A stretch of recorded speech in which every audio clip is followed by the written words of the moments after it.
Hey everyone, welcome to another episode of Coffee and Crypto. I've got a special guest here with us, Nicholas.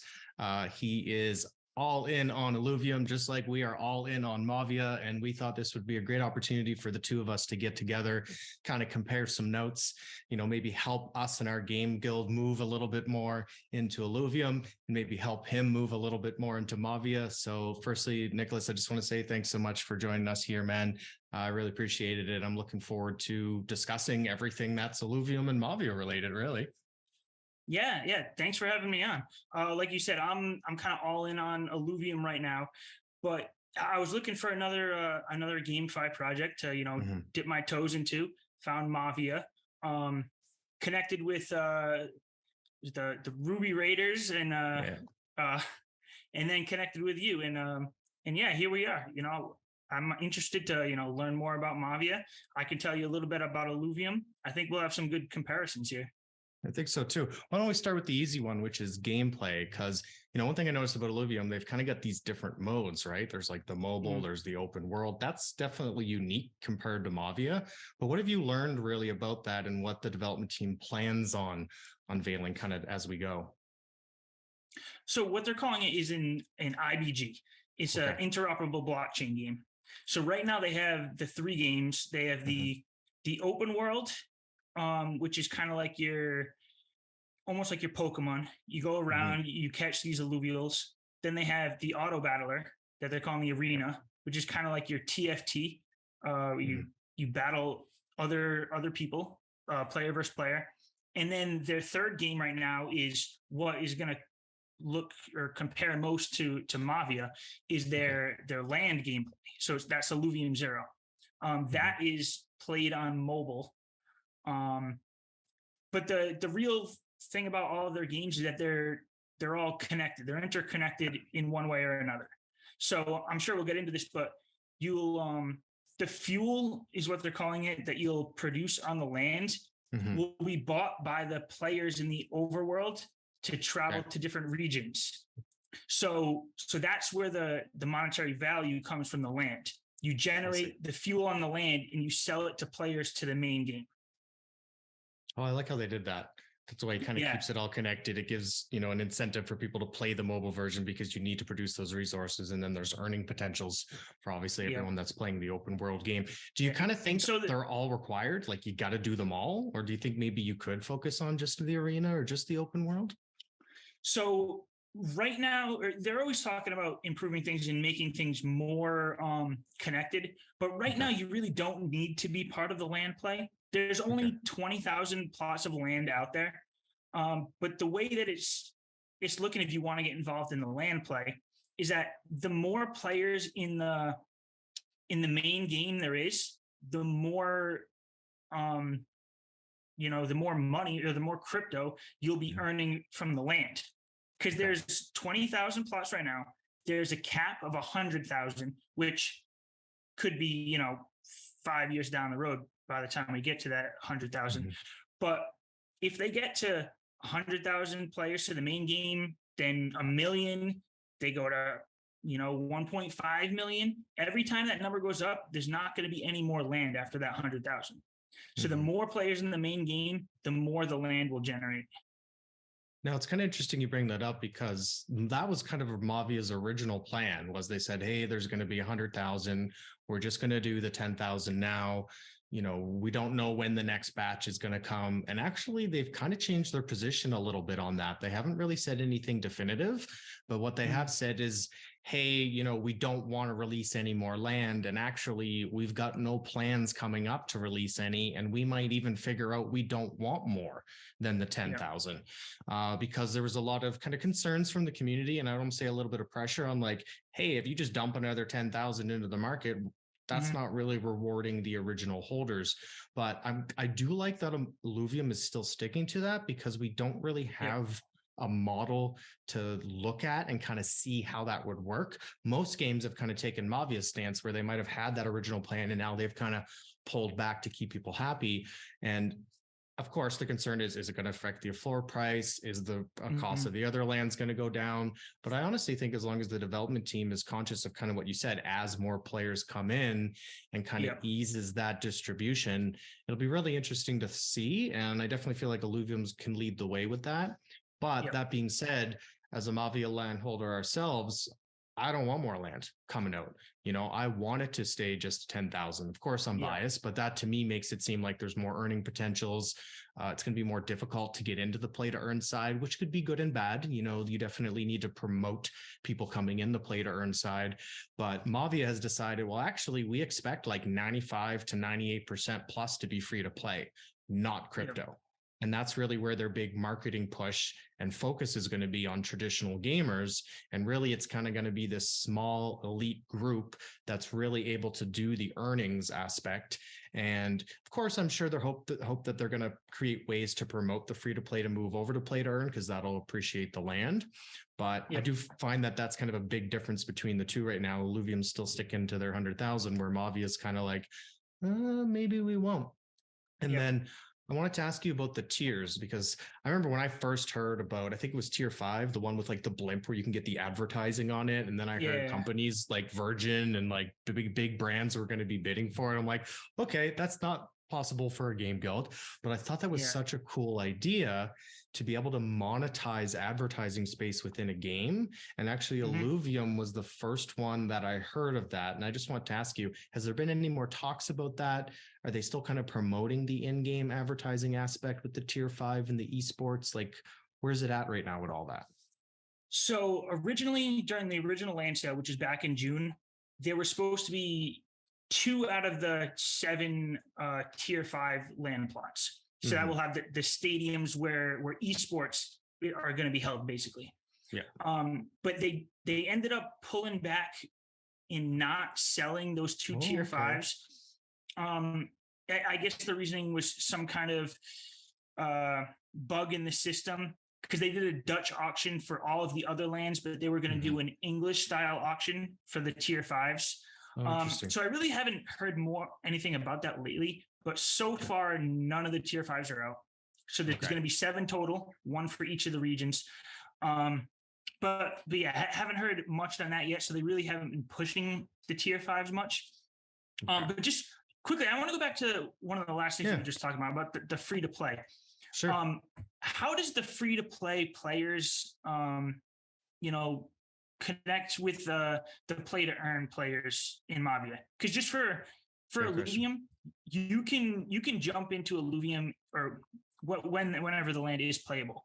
You can jump into Illuvium as a free to play player and play it just for the fun of it. But as a free to play player, there's no reason to do it other than just if you want to do it to have fun. So how does the free to play work for Mavia? Yeah, I think they really did a good job with this. So, you can have a free to play base. You're not required to do the play to earn.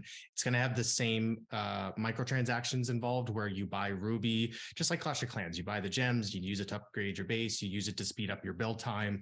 It's still going to have that same mechanism. But really, where the bridge is going to happen, and why I think they did such a good job at this, is the way that they have a renting and partnering system. And those two are a little different and can kind of be confusing to people at first.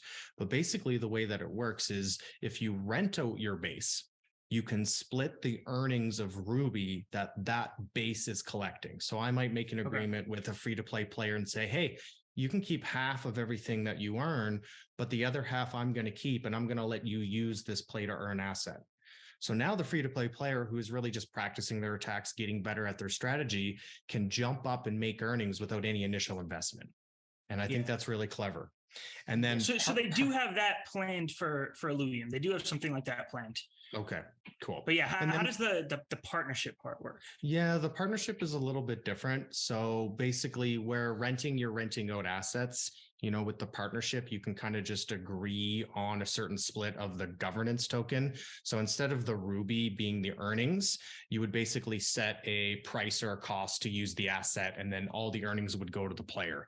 So it's a different structure, and it just gives you kind of flexibility in, do you want to just split the Ruby that's coming in? Or do you want to partner it out and then allow the player to collect the governance token? And it's really good for guilds that way because it allows us the flexibility to have that full scale. We can control, do we want Ruby? Do we want governance? Do we want to lend out the asset? Do we want to just rent it? Is this going to be a long-term asset for the player or is it short-term? Because the question does become, is if someone's working on this base and they're building it and progressing it, which they probably won't do if they're renting. If they're renting, it might be smarter to just play, keep the earnings, and then maybe they go over and buy their own, asset to kind of start. But because the game is kind of wide open like that, it really brings in that opportunity for whatever you want to focus on. Maybe you just want some play to earn, some earnings because you're good at the game. Maybe you want to stockpile some of the governance tokens so eventually you can buy a land plot. Or maybe you're helping a friend build their base, which I also thought was kind of cool. You can kind of share bases this way. You can actually have multiple people working on the same asset, especially if it's under a guild situation. So I feel like the jump is going to be pretty easy, but the incentive is obviously the earnings, but there's no pressure there. You can just keep playing the free to play. You're going to be able to play with clan mates and alliance mates that have the play to earn version. You're still going to be able to do all of the events in the alliance wars. And that's actually something that we're focusing on in our alliance, is making sure we cultivate a great free-to-play community, because something we've learned in a lot of other esports games, sometimes it's the free-to-play players that end up being some of the best in the world because they got the time, they invest that time, right? They really want to work towards something. They're very motivated. And maybe the financial aspect is really the only barrier for them. So now we can kind of do tryouts and testing and pit people against each other and kind of see how they do. And basically through that, we can kind of pick, okay, 10 of you guys won this tournament. Now you have the opportunity to run some assets and earn something. Now that's going to be up to all the alliances to do on their own. And I will admit it's a little complicated kind of figuring that all out. And I'm really glad we took as an alliance a bunch of time kind of figuring out the structure, what's going to work, what kind of opportunities. But when you first jump in, it kind of feels like, well, wait, am I earning Ruby or am I earning governance? And do I have to play? So it does take a little bit of deep dive to kind of get the understanding of all those different structures. And then I'm sure I don't even know all the opportunities that are going to be presented from that, because we don't really know how the heroes are properly being implemented. We did hear before that they just decided instead of NFT heroes, every base is just going to get 4. Well, are we going to get better heroes for the NFT ones? Are the free to play players not going to be able to get the statues?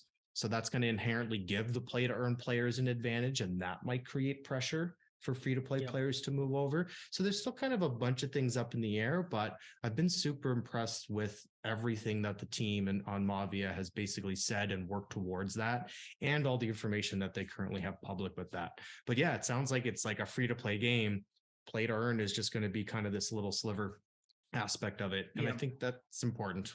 They need to be able to grow their game, and this is kind of their strategy so far. Yeah. Now, Illuvium, you said that it's kind of similar. You're going to be able to rent assets or rent. How does that work exactly? So that part is still kind of up in the air.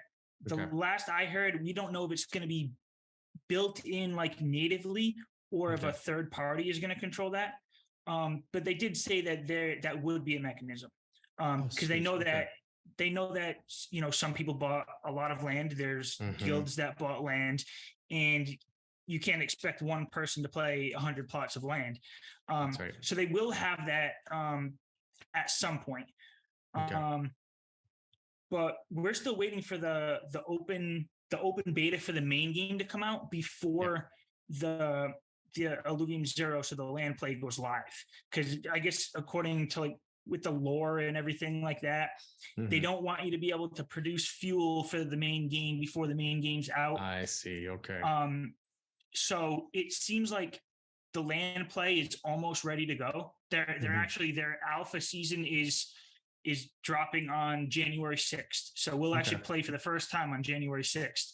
But there won't be any earnings until the main game launches, and that could be 6 months away. Now, it's interesting you mentioned that, because Mavia is almost doing it in reverse in a sense. Like they had all the renting, the partnering, the alliances, all that structure organized from the beginning. And we still don't even have a playable product at this point. In fact, we've only seen one gameplay trailer, and we all kind of knew delays. I mean, I think there was a recent study I seen of like 24,000 games on Steam, half of them get delayed. Like it's normal, but it's also the nature of this space too. So we're all very eager to play, but at the same time, I totally respected the team's decision to push it out because I would rather them take their time. But it's interesting because all of that, as an alliance and as a game guild, we've been able to organize our stuff and create all the structure because all those processes are already public. Where it seems like Illuvium is kind of waiting for the opposite. They're waiting for the game to come out, and then they're going to implement all the renting in the alliance and stuff like that. So it's going to be kind of cool to compare that, I think. Yeah. So one of the things that Illuvium's really big on, like the co-founders over there, is they always talk about like they just want to make the best possible game out there. Mm-hmm. They are a Web3 crypto game, but they don't want to be seen that way. You know, they want to be able to push Illuvium out to mainstream and them not even know they're playing a crypto game. They're just playing a fun game. Even in the main game, there is a free-to-play version. Okay. And then, you know, they're going to, you know, obviously try to push people from the free-to-play to, you know, buying some assets and buying some fuel to travel. But, yeah, I mean, it's just... I think that's a good way to do it because we actually have a couple examples of games. I'm not sure if you seen or tried Ni no Kuni Cross Worlds, but that was really interesting because Ni no Kuni, super popular franchise from Netmarble, right? I mean, I played those games since I was younger, and they came out with this crypto game, and they really didn't say at all that it was crypto. So I heard, oh, new Ni no Kuni game. Awesome. I'm downloading it. I'm starting to play. There's like this daily quest thing to connect a wallet. And I'm like, what? Okay, let's do this. And then I'm like, wait a second, I'm earning some Terrorite token. I'm like, I'm playing a Web3 game and I didn't even know. And then they started like kind of subtly mentioning like, hey, if you collect the token and go log on to this website, we'll give you an extra bonus in game. And they did a really good job at kind of subtly nudging people. And I think there's a lot of value in Mavia is kind of going to do the same thing. They're focusing on free to play. You don't really want kind of the whole we're Web3, we're a crypto game because we need to really appeal to the masses. And one thing that they do have that's going for them, I think really well, Clash of Clans still to this day has an active 100 million players per month. So if Mavia even gets 1% of that, we're looking at 1 million active players, so unique individuals with potentially 10,000 land. So just from an investment perspective, even from our game guild too, we were like, well, regardless if we play this, we just need to pick up the asset because the potential in our eyes is greater than a lot of other play to earn titles that are trying to kind of carve out a niche or create something that's kind of similar or copy a model from another game. And that's what I liked about Illuvium. I felt like what they were doing was unique with the different types of games. I can't really say they're copying anything. Like, yeah, people can probably say, oh, it's kind of Pokemon-ish, but no, really, like, yeah, I get the alluvials, but you're not running around like Pokemon Go outside, or you're not doing like, you know, linear map progression. I mean, that's kind of the closest thing I could think of comparing Illuvium to, but then Mavia does have a clear comparison, which is Clash of Clans. And at first I thought, oh, is that really a good thing? Because, you know, are people just going to look at it and go, oh, this is just another Clash of Clans? But Clash of Clans has actually, and this will be good to kind of go through for a second, playing it for so many years as I did, there's been a lot of really huge inherent problems with the game. So one is the fact that you are not allowed to buy or sell your land or any assets. In fact, if you're caught, it's against the terms of service and you will be banned forever. Now, it goes a little further than that. If anyone has ever logged onto your device, say your friend came over, he needed to do a war attack, he logged onto your tablet, 3 years later, you're caught selling an account, he's also banned for life now because he logged into your device at one point in time. So there's so many sob stories out there. People who've invested up to $50,000 on their base, they're gone forever. They've got no way to recover that. That's the problem with Web2 gaming. Yeah, that's one of the reasons why when I figured out about Web3 gaming that, you know, I jumped all in. Because I actually did play Clash of Clans for a while too. One of the reasons why I'm interested in Mavia. I think when the game first came out, so we're looking close to 10 years ago at this point? A little more than that even, More than that, yeah. So I played for a good 3 or 4 years. Right on. So I even logged on to my base like a couple months ago just to check it out and make sure it was still there.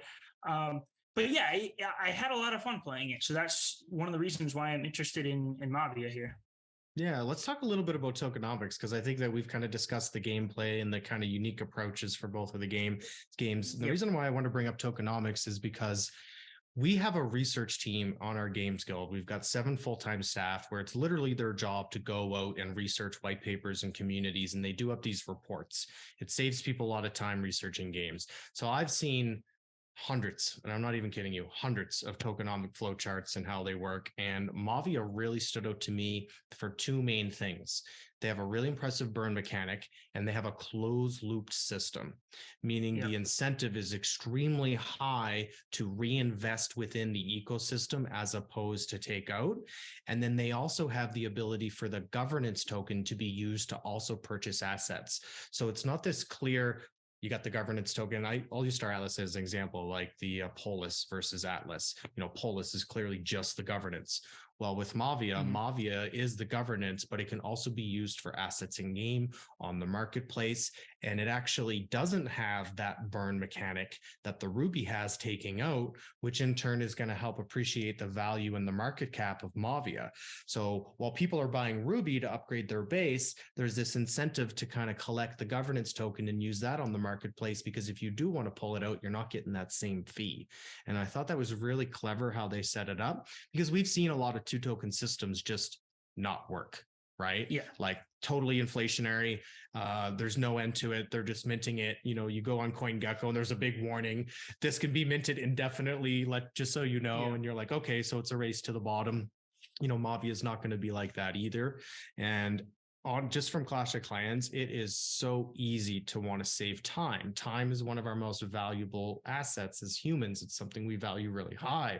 So to spend something to speed up that progression or speed up that time, I think is a big reason why Clash of Clans did so well, because it's not just buying assets and now I got an awesome piece of land. It's, well, I need to get to the end game, because really competitive level only starts at max level. That's when everyone's kind of evened out. You don't get these varying base levels and varying troop levels. So the esports arena really starts when people are maxed.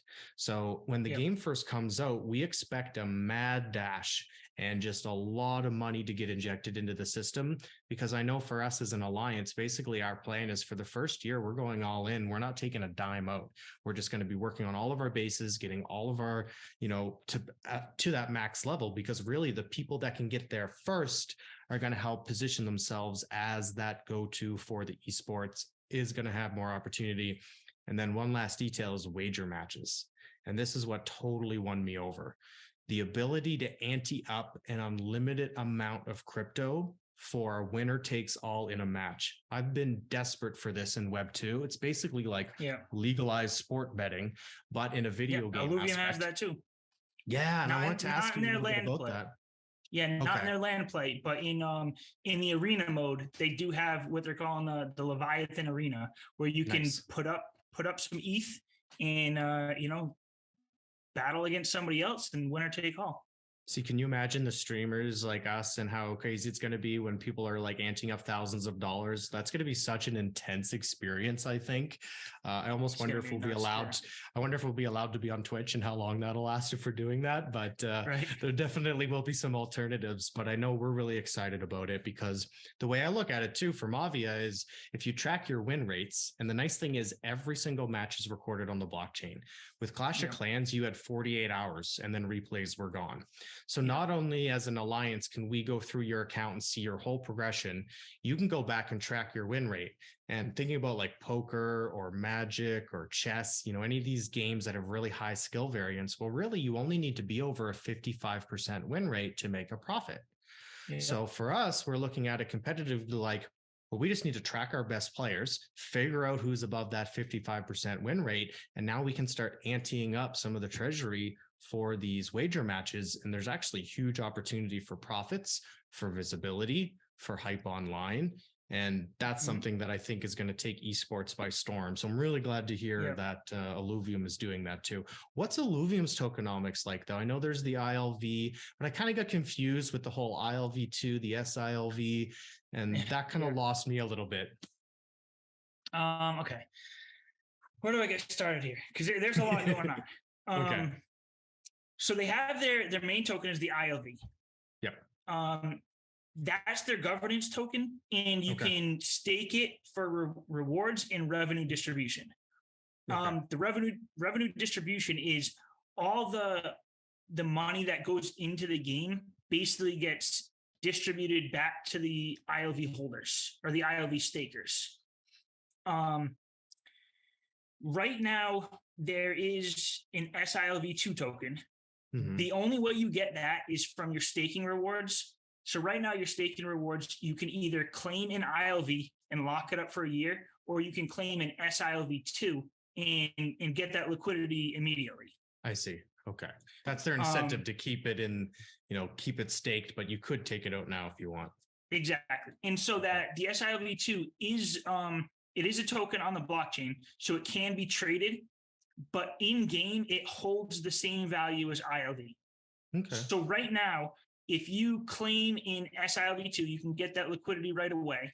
On the open market, it trades for about half the value of ILV. Okay. But if you hold it and wait for the game to come out, you can spend it in game pegged to the price of ILV.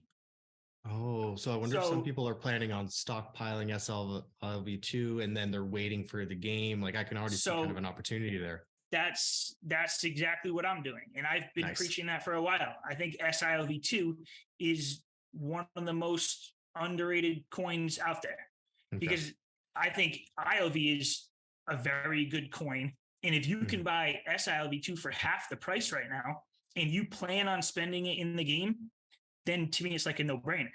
So I have been stacking up on the SILV2. Nice. So along with that, when it comes to in-game spending, you can't use ILV. You can either, I guess it's not 100%.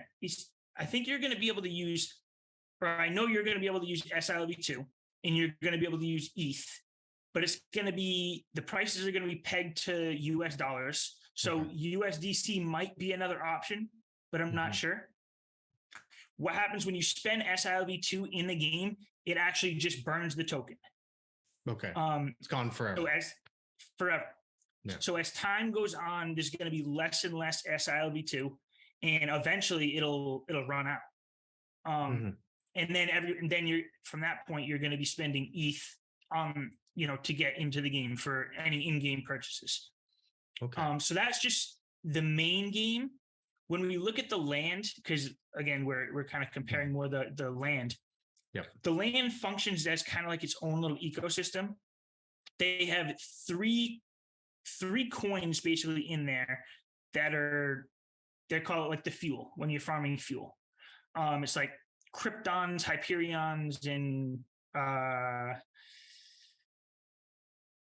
I can't think off the top of my head, but there's 3 coins in Illuvium 0. Sure. And when those are farmed, you sell that to like a pool and you get ETH back. So you're actually earning ETH from the land play. But from that pool is where the main game players are going to buy the fuel to play the main game. I see. So it's kind of like a closed ecosystem, like you said. And there will be a way for people who have the land to transfer that fuel to their own main game and play.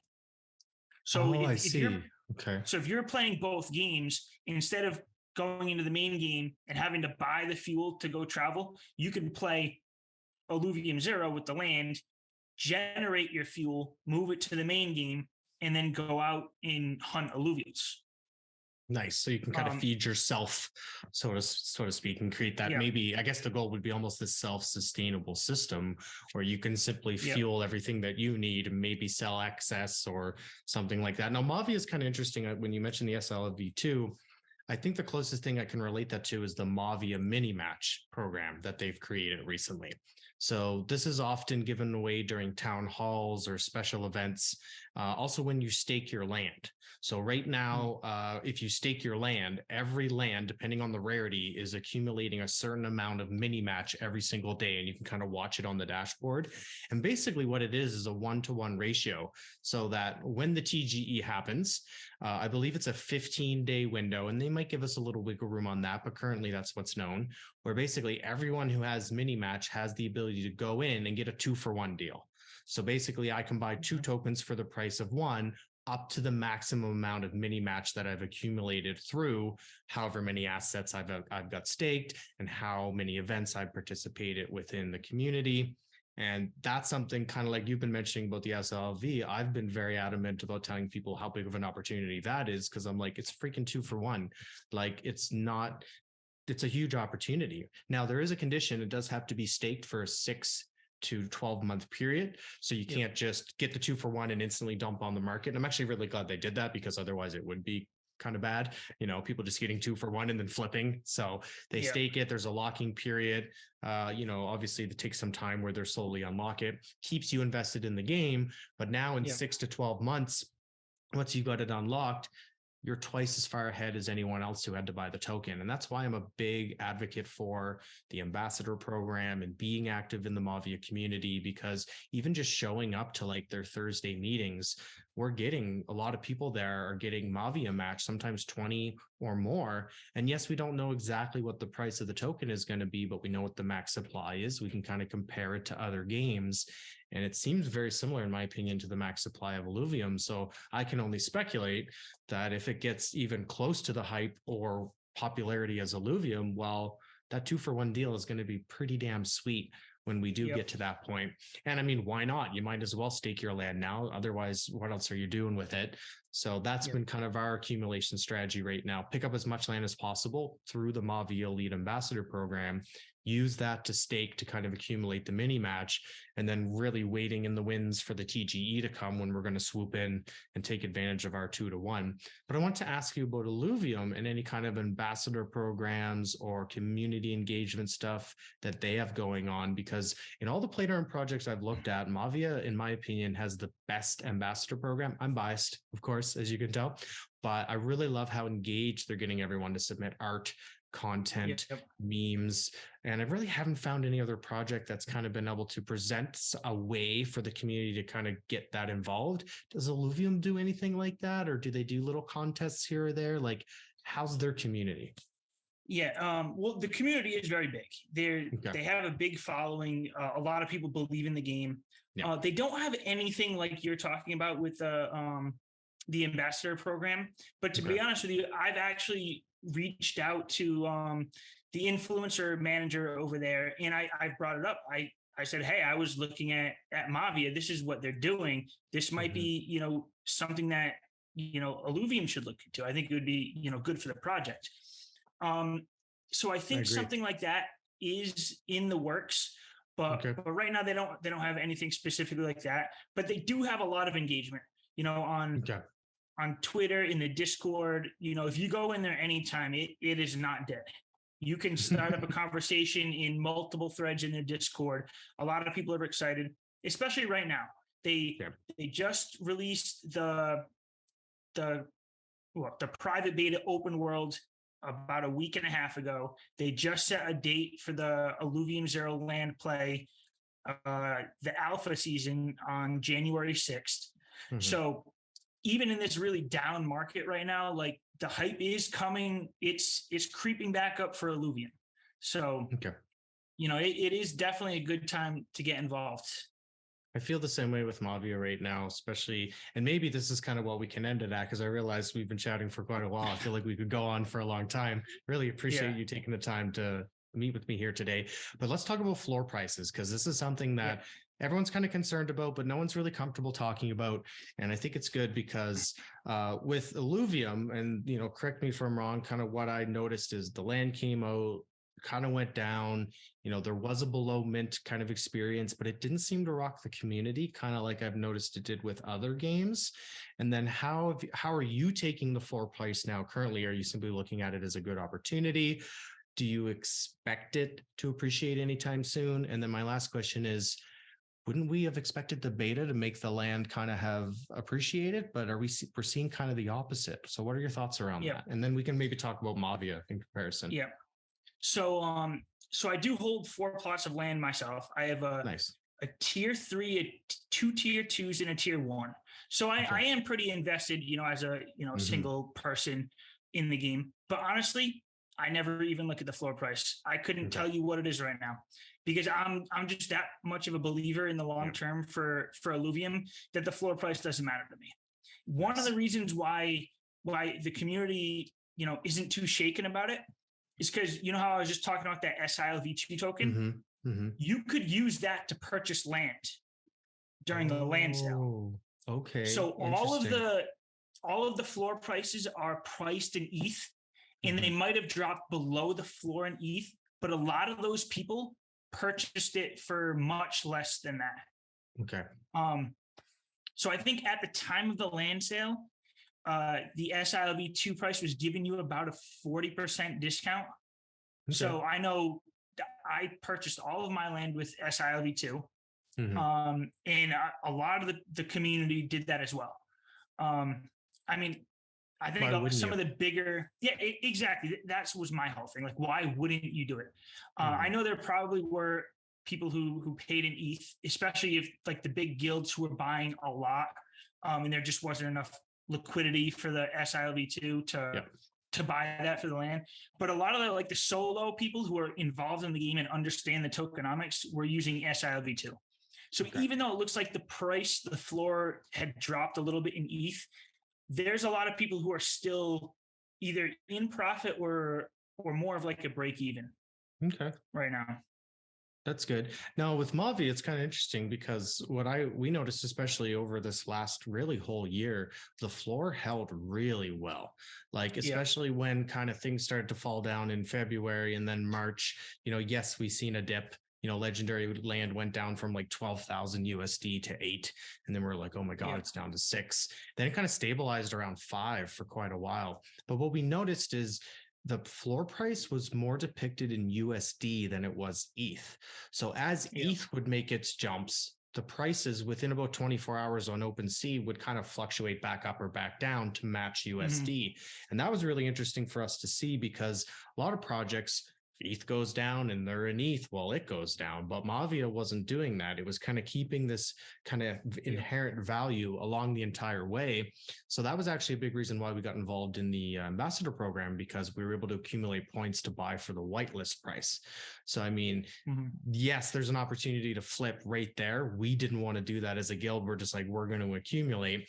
And some of the people in the community were even concerned, hey, is all this Mavia elite land going to flood the market? And it's actually surprising to see, no, there's like 1.7% of all lands listed. Like, people have, I'm sure, nothing against anybody who needs to sell. We don't know their situation, but most of the Mavia elite members and people who are accumulating the points have been just accumulating. And only finally did we first see, I think within the last couple of days here, the floor go below mint.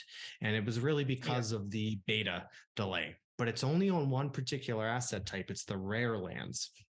And that makes sense to us because it's very easy to think legendary, the most coveted, the most benefits. Then you've got common, where most of the liquidity is going to be, because that's the entry exit point for a lot of people in play to learn. And rare is kind of in this weird in between of like, well, what really is it going to do? How is it going to benefit us compared to legendary? So with us, we're just looking at it as, well, this is an awesome opportunity to just keep accumulating, because same thing, we really don't care what the floor is at. We're thinking 4, 5, 10 years out. I mean, I've played Clash of Clans for over a decade. So, we're really in this for the long haul. And I mean, if you look back at any of the other crypto cycles, I mean, really it's the people that stuck through it that ended up being rewarded. So we're just looking at it as, hey, if there's a couple pieces on sale, it's just our opportunity to sweep the floor. But I can understand, as an individual investor, an individual holder, sometimes that can shake you a little bit, because you're like, well, I paid $1,000. If I resell now, it's worth 700. And it's like, well, you're only at a loss if you sell. So just hold on. And I think for the most part, like we're deep enough in this crypto bear market that if you're involved in these projects and you have these assets, most people understand by this point, like, it's not a good time to sell. It's either you commute, or accumulate or you hold at this point. So I think there is a point where the floor doesn't want to drop too much lower, because you get to a point where everybody who's holding understands it's a long-term play, especially for Illuvium. And I'm seeing that with Mavia as well. Like, these are two projects that the community believes in, so they want to hold and see what happens with the future. Something that I always joke about with my community, it's kind of funny that you mentioned that, is I always say investing is the only industry where when things go on sale, people run out of the store.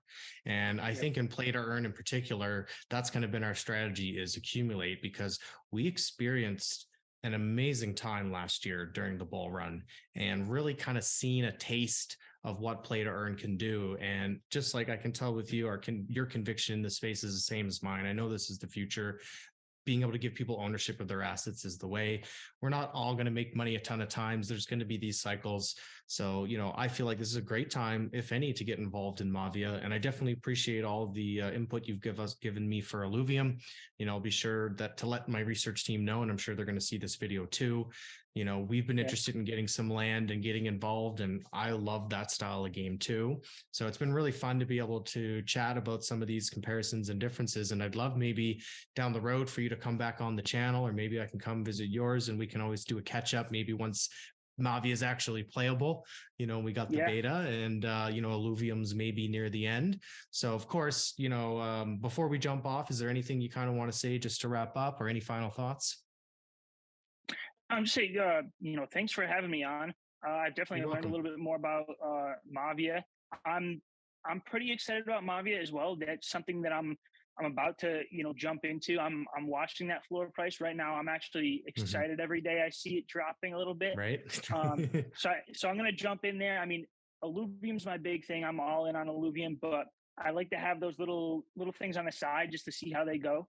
And I definitely think Mavia is going to be one of those plays for me. Nice. So yeah, I'm excited. I think we should connect again. Yeah, when Illuvium Zero is playable and Mavia is playable, it'd be very interesting to see how things are actually playing out. Yes, So agreed. yeah, we'll have to get together again. Wicked. Well, thanks so much for joining me today, Nick. And thanks everyone else for watching today. Hope you enjoyed this just as much as we obviously did. And of course, as always, be sure to subscribe to the channel. Hit that like button. It helps show this content to everyone else searching for this. It really just helps us grow this space. And last but not least, hit that bell notification to stay up to date with all the great play to earn content we have coming out for you guys on a consistent basis. Till next time, cheers.